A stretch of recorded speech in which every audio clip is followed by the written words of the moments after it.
ये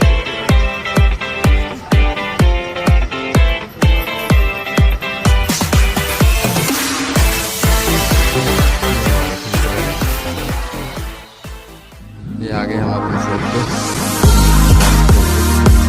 सर का engine seize होते हुए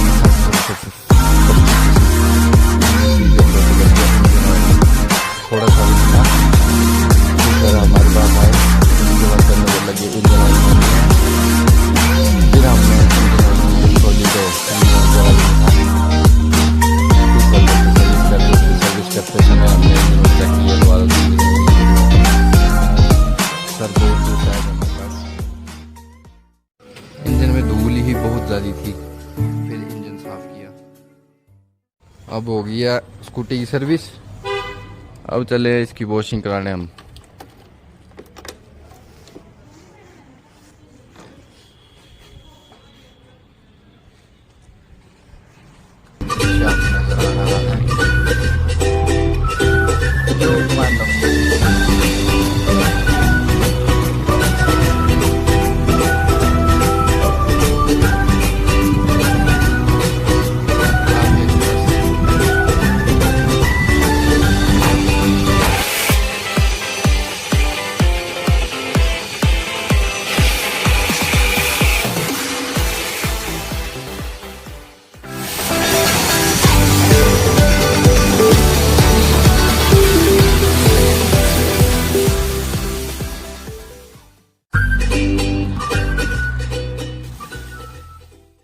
तो गाइस कस्टमर की स्कूटी हो गई ना वो